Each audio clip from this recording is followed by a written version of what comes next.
For the fans. For the players. For the big plays.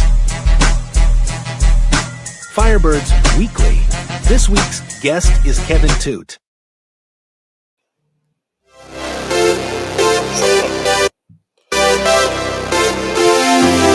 is the wrong Benny Hill song, man. It's been a while since I've done it.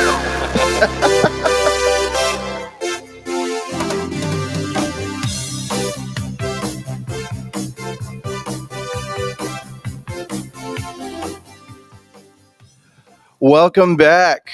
We're back for season 2 of Firebirds Weekly. It's been a minute since we've talked to you last. My name is Adam Samarov with my co-host Chris Sipperly, and we are here for your 2025 Arena Crown champion Albany Firebirds. Got it done back in June or July. I don't even know. It's been a year. I'll tell you that. A new season, of course, means a whole new crop of guests, and tonight is our inaugural guest of the 2026 campaign. Our local, he's from Saratoga Springs High School, Kevin Toote. Kevin, how we doing tonight, man? Good, man. I'm good. Thanks for having me, man. Appreciate you. Tell me. We'll start real. About talk about signing. With the Firebirds. You've been kind of all over the place. You've been in Las Vegas. You've been, kind of playing the game all over the country. What does it mean to sign back home? Yeah, so I spent the last 2 years in IFL with the Vegas Nighthawks. Won the championship with them this past year. And, after this season, I was kind of, didn't really know what was next. Had some ideas, but wasn't too sure. And, ended up getting in contact with Coach Ware and Coach Johnson. And, it just made the most sense for me to come back home and try to get another ring. So, that's why I ended up signing. Did you do the contacting, or did Coach Ware, come to you and say, hey, I've seen your tape, or I've seen, that kind of thing? Talk about, kind of how that came to be. Yeah, so it's actually a funny story. Coach Johnson, the recruiter guy, he actually reached out to me when I was at Pace University, still like a sophomore or junior, I think. Reached out to me. He's like, hey, you're local, you want to come play with Albany? And I was like, maybe, but I'm still in college. I want to still try for the NFL in this, that, and the third. That was my situation at the time. So, fast forward, finished up playing in Vegas this past year. Coach Johnson reached back out, and then ended up getting connected with Coach Ware. And then, he said he'd been watching me. He's familiar with my tape, and so that's kind of how it worked out. So Coach Johnson way back, and then Coach Ware and Coach Johnson after this past season. So. Yeah, it's a thing, we've noticed. I mean, Damon is all football all the time. So I'm not surprised that he's going, okay, I'm looking at all these tapes from all these different guys. And it's like, who do we want to bring into this winning culture here? And it was it sounds like it was a no-brainer. So, so again, local guy, tell me, a little bit about, when you started playing, were you, real young playing flag, back in the day, or, when did you kind of get started playing the game? Yeah, so I mean, honestly, probably compared to most, I was a late bloomer in the game of football. I didn't start playing until 7th grade, modified, we call it up here. Yep. Yeah, So same. Yeah. So I wanted to play Pop Warner, but I was too heavy. The rules up here, so I was too heavy even to play up. So I ended up playing my first years of football, 7th grade modified, and I actually played. I played fullback. I played fullback and defensive line, and then that's where my career started. And then since then, stayed in Saratoga school systems the whole time, and moved my way up, and ended up going to Pace University, Division II down in Westchester County. Played there for 4 years. The next year of COVID, I didn't play for a year. And then, that was my college career. And, fast forward, ended up with the Vegas Nighthawks in IFL, and here I am. So you make it sound easy, but I'm sure that it was definitely a track. We've asked this question of a lot of guys over the last, year we've done these. And the answer is, are surprising, but not at the same time. Who was kind of your influences and your inspiration to play the game? So my father didn't play football. I didn't have a brother or anything like that. But we always loved football. We were a football family. We just loved watching it. Grew up a Jets fan. And oof. Yeah, right. Well, right. The guy to your left is a big Buffalo Bills fan, so that's a little oof right there. But big oof. But But yeah, growing up just watching the game, and I was always just a bigger kid, and I just want to play football. Like I just wanted to. It was a physical game. I was a basketball player first. I was a hooper, coming from New York up here, and football was a game that I just fit more naturally for my body type, right? So once I started to play football, it was just natural for me, and I just loved it. And when you say influence, I'm thinking of players that I watched. For me, the player that I watched the most was Aaron Donald.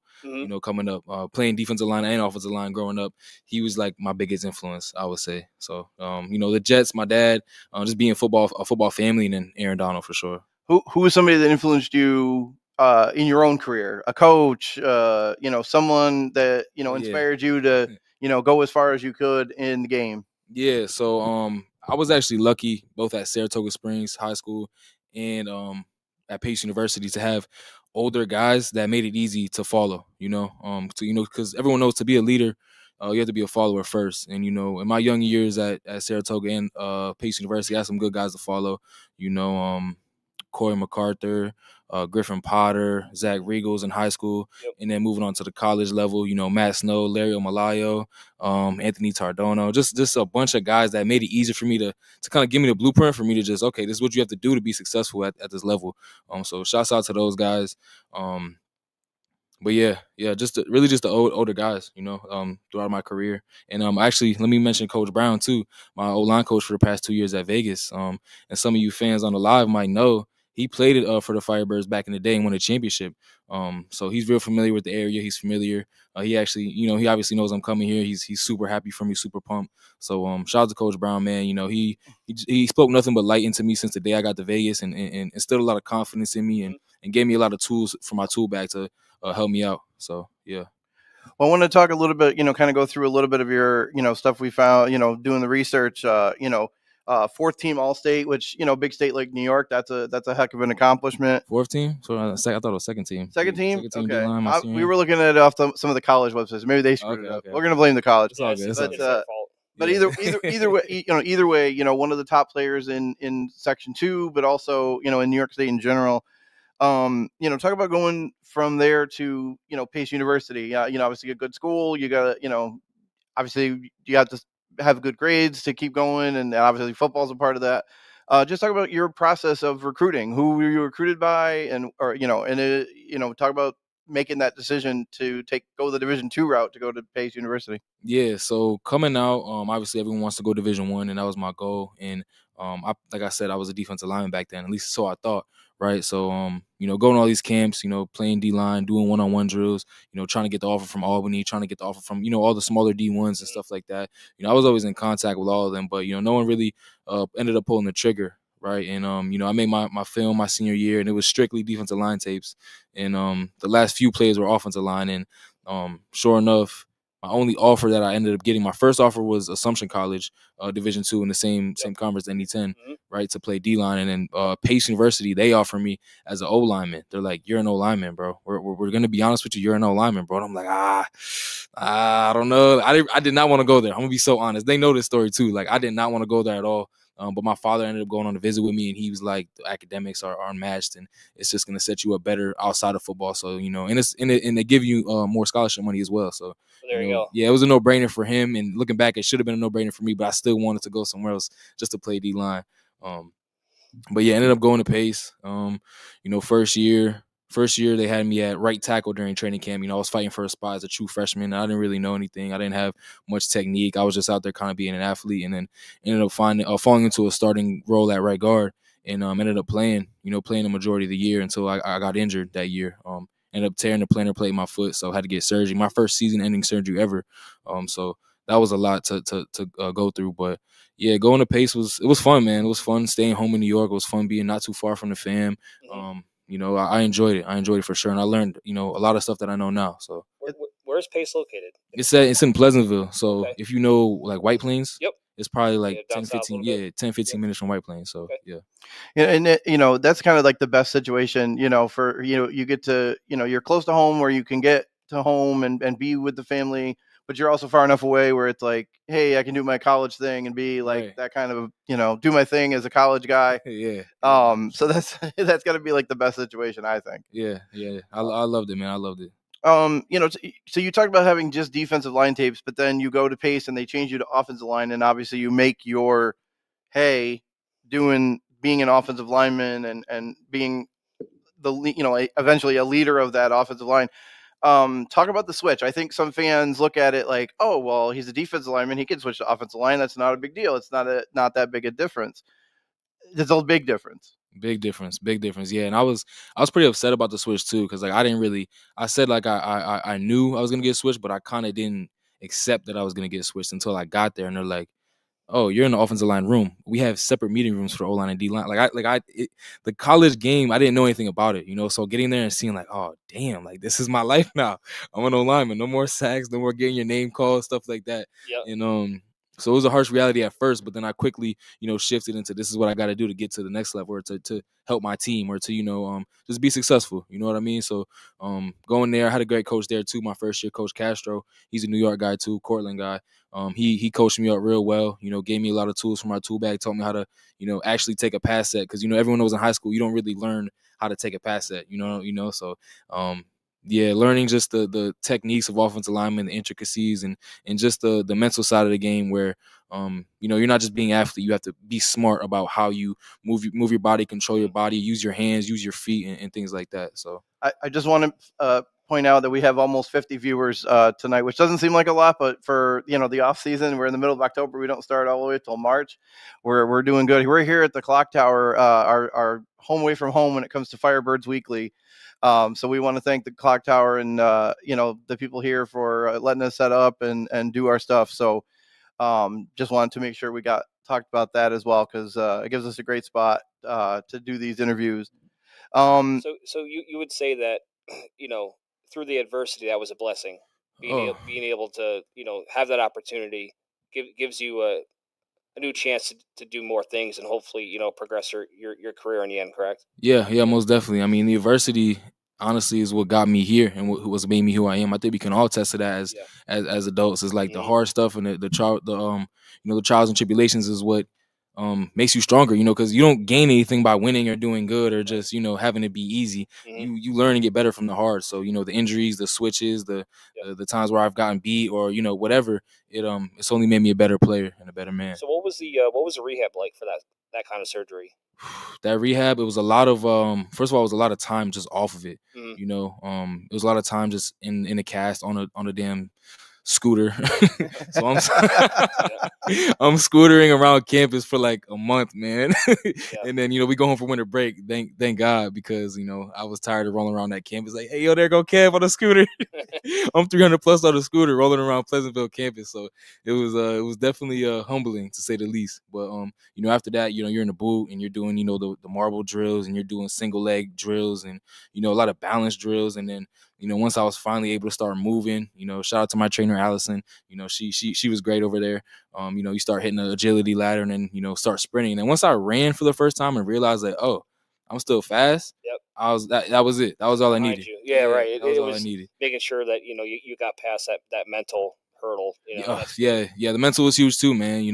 Any young dudes on here watching, man, if you're going through injury, just stay solid, man. Just stay solid, stay the course, stay healthy, eat healthy, sleep, take care of your body, man, because your body's a temple, man. And if you're doing the right things to your body when you're injured, it's going to heal that much faster. So if any of the MAU kids are watching, I help coach the team over in Bennington, in Vermont. So if they're listening to this, he's telling the truth. Make sure we're staying up on it. Speaking of adversity, you go to school and you're right in the middle of COVID. Talk about just trying to get through that, because that's the kind of thing we've talked again. A lot of the guys, in different points in their lives, whether it was they're in college still or whether they were, playing already in the league or whatever it is, and then everything stops. How did that affect you? And then talk about coming out of that to continue your college career. Man, it was crazy because that was supposed to be my was that supposed to be my senior year? Or was that my junior year? I can't remember, man. 2020. But definitely like you're getting, you've got most of the stuff out of the way. Now it's like get to the finish line, getting the degree and that kind of thing. But it kind of just stops. I forget. I have to go back and look, but it doesn't matter. Coming into that year, you're getting ready, you're training, and then all this COVID stuff starts happening at the end of in the spring. right? So we go home for spring break. We're like, hey, we're gonna come back. We're gonna keep getting right. Spring ball, yeah. We go home and we never come back. We don't come back until the fall, and then there's no season. So we're just at school in fall for the first time, and I couldn't even tell you how many years where it's a fall and I'm not playing football. So it's definitely a lot. A lot of idle time too, a lot of time to kill, and it was just all about staying focused, staying locked in with those guys, and some guys didn't make it out. Some guys didn't come back to school. Some guys didn't get the vaccine because, in New York, to come back to school, you had to get the vaccine. So, that team looked a lot different coming out. So, but I think we kept a good, solid core of guys that stayed. And so coming out, we were able to generate some success and finish strong over at Pace. So, it was definitely a lot, but yeah. So you finish your college career in the 2022 season. You're named to the All Conference in the NE10, won the Offensive Lineman of the Year award. Was an All-American. Went to some of the national bowls and stuff. Just talk about the whirlwind of finishing out your college career in a big way, and then, hey, I still want to play football. What's my next option? So talk about that time. Sometime in the end of the year after 2022, and then getting all those accolades, and then, okay, now what's going to happen? I still want to play. I still think I can do this. Yeah. So some of those accolades, like those were goals that I set for myself freshman year of college, because we had like this little meeting with our advisor. You had to write down your goals. And I actually wrote most of them down, all conference, all American and things like that. I wrote that stuff down as a freshman, and to achieve those things, it felt good, not to just put too much value on them, but it did feel good to achieve those things first and foremost. And then after that, just going through the process of trying to make it to the NFL and get signed and all that. I didn't know much about the process coming from Division II. Right. So I didn't really have anybody to follow on that per se. I had people to follow to be successful at that level, but past that, I didn't really have that. That's something I've never seen. So it was a lot of just figuring it out, a lot of just figuring out with the guys that's next to me. Jackie Chen, he ended up getting signed to the Minnesota Vikings. He was one of my best friends. Carlton Aiken, Nas Givens, Dustin Husinovich, all these guys, they were all NFL caliber players, and we all just try to figure it out on how to get to the next level. So we're trying to find agents. We're finding out about pro day and how to get a pro day and how to train for pro day and things like that. So, but the first step of that, like you talked about, was the bowl games, right? So FCS National Bowl and then the Tropical Bowl. And actually, funny enough, I met a couple guys that's I was just going to bring that up because I think I don't know if he coached you or is involved in it. He put some pictures up with you, with Zacher, yourself, and Colby Bird. Yeah. And the FCS National Bowl in Daytona. Right. That's right. Yep. So that was pretty cool. Thank you for post on. Your name is escaped me. I think it's Donald. Donald Gould, Coach Gould. Right. He's the online coach there. That's my guy. I talked to him like last week. Like he still talks to me to this day. Awesome. Yeah. So now that you've been through this process, do you hope to be an ally to somebody like a younger version of you? Like, are you looking forward to being able to help people in your community that hasn't gone or is looking to do the same path that you took? Man, that's got to mean something to you because you're not that far removed from going through the process to even get a chance. Yeah, man, that's literally I feel like that's my purpose right now.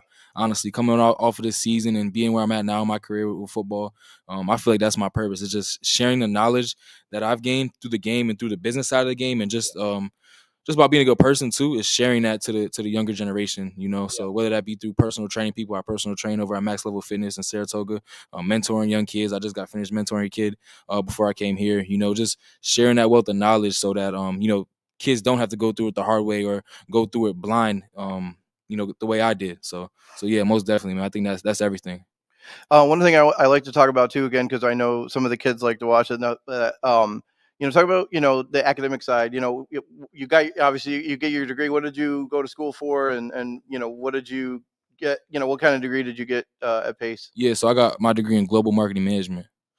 So tell me exactly what that is, just because that's kind of it sounds interesting. It sounds interesting, but it's just a marketing degree. You know what I mean? You have to kind of declare a focus at a certain point, and that's why I went with the global marketing management as opposed to sports management or sports marketing management or whatever. I kind of went with that just to keep it broad, But it's basically just a marketing degree with some classes with some classwork in management as well. So marketing is something that it intrigued me going into college, and I was kind of knew that's the type of business that I wanted to go into, talking to people, sales, creativity, things like that. So, well, I like that too, because it's like, playing football isn't something that's going to last 20 years. It's a career that doesn't always last as long as you guys always wanted to. So the fact that it's like, okay, hey, I've got something that I can fall back on when I finally decide on my own terms that I'm done. Yeah. You got that.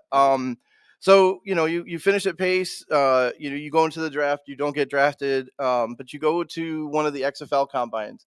XFL, for a lot of us, we remember the first version, the Vince McMahon, 2001, He Hate Me and all that version.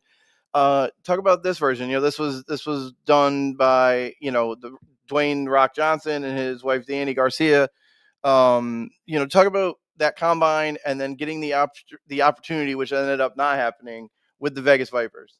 Man, that was a crazy time, right? So I kind of finished my pro day and I'm just sitting around waiting for something and seeing everybody else get signed. And I'm like, damn, you kind of start to think like, all right, training camp's around the corner. I'm not on the team. So what's next, right? And there was a workout in, where was it? Maryland, University of Maryland. For XFL tryout, so a couple of my teammates were going. I was like, I really didn't want to go, but they were like, bro, come on, like you don't want to look back and say like I should have went. I'm like, That's you know true. what? That's very true. You're right. You're right. I did not want to go, and I ended up going. Me and my little sister ended up driving down there, and went there, and they put you through like a little 10-yard or 20-yard sprint. They put you through a L drill, a triple broad jump, and then positional drills. And I ended up running like a 1.72 on the 10-yard sprint or whatever, and that was like a really fast time. And there was a bunch of people there. The whole DC Defenders coaching staff was there, and I ended up getting selected to go to the combine, like the real XFL combine at the time, which was in Dallas. And so got selected out of there, went there, flew out there, stayed with some family I have down there, and ended up going there and performed well as well. Different drills, but similar. But yeah, performed well there too. Was one of the top performers in like half of the drills. And so a couple days later, maybe a week later, got a call from Coach Blevins, from the new coach of the Vegas Vipers, and he's like, yeah, we just had a little draft and we selected you. Let's get to work. And I was like, damn, I did it. I finally got signed. Because since college I haven't had any recognition or any validation from the game. So to get that call, it felt great, man. And then after that, I kind of just locked in even more. I was already super locked in even harder. Ended up going to stay with my grandmother down in Tampa, Florida. Started training down there with a guy named Raymond McNeil. I was just locked in, and then after about a month, I started seeing all this stuff on Instagram, like the league might not happen, or my team might not happen, and all this crazy stuff. But I just stayed focused and control what I could, right? Because people are asking me what's gonna happen. I couldn't worry about the outside noise. You know what I mean? So I just stayed focused and kept working, and then unfortunately my team got dissolved, right? So after the merger, once my team got deleted, it was kind of like, all right, what's next? Mm-hmm. And that's when Vegas had hit me up months prior, but I kind of like didn't respond really. But after that had happened, I realized my team wasn't happening. And I started to look at my other options, and that's when I went to the indoor game. So how did that opportunity present itself? Obviously, at the time, I don't think there was a team here in Albany. I don't believe. Yeah, so I think that's the year after the whole Antonio Brown thing. Okay, so I got you. So it was 23. 23 going into 24. Okay. Yeah. So how'd you end up out there? So Evan Wilshmore, he's like the recruiting guy that Coach Mike Davis uses to like reach out to people and just see if they would even be interested in playing indoor, right? So he reached out to me way back, like when the whole XFL thing was going on, and talked to him a little bit. I didn't know much about indoor at all. I knew about the Albany team always, but I never, really knew much, never really seen the game too much. So talked to him a little bit, and then he told me what the situation was. I was like, yeah, I'm signed with Vegas Vipers, so thank you for the opportunity, but I'm good, and after that, they dissolved. I don't know if he reached out or I reached out to him. I think I reached out to him. I was like, hey man, like, is this still like a thing for me? And he was like, yeah. And he started to like educate me on the thing, and then got in contact with Coach Mike Davis. And then, took me a little while to think about it, because I was talking to another team, the Bay Area Panthers as well. And decided like, I'm gonna go to Vegas and, sign with them and flew out there sight unseen, never been to the West Coast. And that was it. How do you, so once you get into the indoor game, how much of a change was it in terms of learning the rules? I mean, the rules for the indoor game, are a little different. Each indoor league has different things. Obviously for us here in the AF1, we got the nets and other ones don't. And just talk about that process of trying to learn a new game, really. Less guys inside. Yeah. What was that process like? It was pretty crazy, and it moves fast. Like training camp over there was like a week.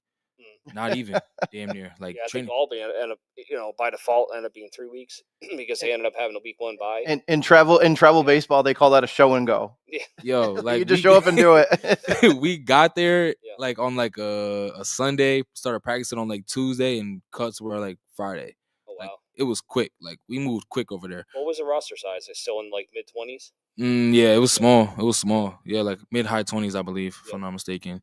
Yeah, so just going over there. But once again, though, shout out to the guys that's already played the game.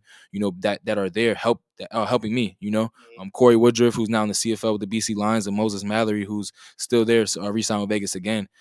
Helping me out, like just saying like, hey, this is indoor, bro. It's different. You can't set like that, or you can't punch like that. You got to be a little more patient, or you got to be a little more aggressive. Just literally showing me the intricacies of the game. Coach Brown as well.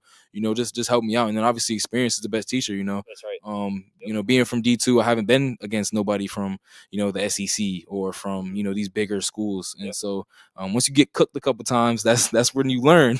So, like once again, the failures over there kind of taught me, and yeah, appreciate them for giving me that space to learn because yeah, it definitely got me better. The indoor game, in the IFL, you gotta be quick and you gotta have good hands, so yeah. So what are you most looking forward to being here in Albany? Honestly, just bringing light, to the city. Obviously, first of all, just another opportunity to prove myself. Opportunity to prove myself and win over the coaches and the guys in the organization, and just hopefully becoming a leader on the team. Right, so just another chance to prove myself and show people the body of work that I put in and who I am as a person, and then also just to play in front of my family, my friends, and these fans, put on a show, win some games, have some fun, get a ring, and just dominate, because everyone loves dominating. So really just to, have fun playing the game and meeting these new people, new teammates and things like that, and just bringing the championship to the city, So you also played with another player last year that got signed here, the quarterback, Jerome Johnson. Yes, sir. Tell the people that are watching a little bit about him and what he's like and what he's about and what he brings to the mix of ingredients for this upcoming season. Yeah, I'll tell you the same thing I told Coach Ware. He's a hooper, right? He's a hooper. He is a baller. Like he does some stuff, in the course of a play that you're like, how did you just do that, bro? Like, how did you just do that? You know what I mean? Like, how did you just spin and then juke and then get hit and then bounce off and then run 50 yards for a touchdown? How did you just do that, Rome? He's only about a buck 80, a buck 70. He's not big, but he does some crazy stuff. That's my guy right there. So definitely looking forward to playing with him again and bringing some success. Did you end up asking any, during the process, you talked to Zacher and Bird at all about helping you make a decision, or is that something that you kind of made up on your own? I kind of made it up on my own, just knowing, because I already seen Kobe had signed, right? So I already seen he signed. I'm like, okay. Yep. And then I didn't see that Zach had signed yet, but did I hit him up? I know I hit him up last year for sure. Like, we talked a little bit. But I ended up going back to Vegas, obviously. But yeah, coming into this year, I haven't talked to him. He said congrats and all that. We chopped it up, and let's do it. Let's get another one. No, a couple of great dudes. We were able to have them on together actually for one of the shows last year, and they know some really good people. And I think as you go along here, you're going to find there's a lot of salt of the earth people here on the team, inside the building. Let's talk about flock support a little bit, Adam. Actually, now that we're kind of at that point. Yeah, I mean, so we have I call it's a booster club, but it's more than that. That's called Flock Support, and it's a group of people led by Denise Secor and Steve Lounsbury, and they kind of help bring guys in, and they provide like stuff that you're going to need when you're kind of away from home or away from family and stuff like that. A little easier for you being able to go back and forth, but things it's just things that you might not even think of, right? Like dude wipes is like one of their big ones. I remember, things like just personal things that you guys need and stuff like that. So that's a huge part of what the fans do here. And to a guy we talked to last year, and it was like nobody ever does that. They don't do that kind of stuff in different places. So it's a big thing, for the Firebirds that they do that kind of stuff. Yeah, I actually talked to Denise earlier today. She reached out to me, so That's awesome. we already introduced ourselves to each other, and yeah, looking forward to meeting you in person, Denise. Oh, she's on here too. She's watching too. Yeah, how you doing? Don't worry about that. But yeah, no, like even Coach Gould, I told him outright he's one of the hardest working linemen I've coached. He commented on there as well. My guy, what's up, Coach? What's up? And then Coach Brown, he's probably one of the smartest young players I've ever been around. Truthfully, I think he's the heart and soul of this football team because of the way he prepares. So high praise. And if Damon has signed you here, I'm sure there's more coming from Coach Ware as well. But is there anything that you want to tell the people? I appreciate you, Coach. Just want to put that out there. Appreciate you, Coach Brown. Appreciate that, man. My God. The floor is yours. Is there anything you want to tell the Albany faithful that they should know when they watch you out there this year? Now, I'm just looking forward to meeting you all. You know, I know how important the fans are to an organization. Y'all really make the organization what it is. And, you know, growing up here, I've always heard about the Albany Firebirds. I've actually had friends who've played for the Firebirds. I've seen the players, you know, growing up, and like, damn, like that's what a professional football player looks like, you know. So, you know, I'm just excited to get in and get involved and get to work and give back to this community, you know, that's giving me stuff. You know what I'm saying? So just looking forward to meeting y'all. We're gonna have some fun. We're gonna win some games, and we're gonna hopefully bring another ring to this city. And that's it. You said something that I think gets missed a lot. Is how important it is to see a professional athlete in person, in the flesh, as a young person. Yeah, I think that's really important to realize that they aren't just talented. They got a lot more that goes into that, and being able to have somebody that's tangible. I can do that too. Yeah, you know. Yeah, and I think that is something that's very important about a team here in Albany, especially with the amount of outreach that this team does and how ingrained they are in the community. And I'm excited for your opportunity here. We look forward to seeing how this all kind of comes together. Yeah, man. It's gonna be a great time. We're gonna put in the work, and it's gonna be a blast, man. Let's do it. Looking forward to it. Kevin Toote, our first guest here on season 2 for Firebirds Weekly. And for Chris and myself, we will see you next week. Thanks for watching.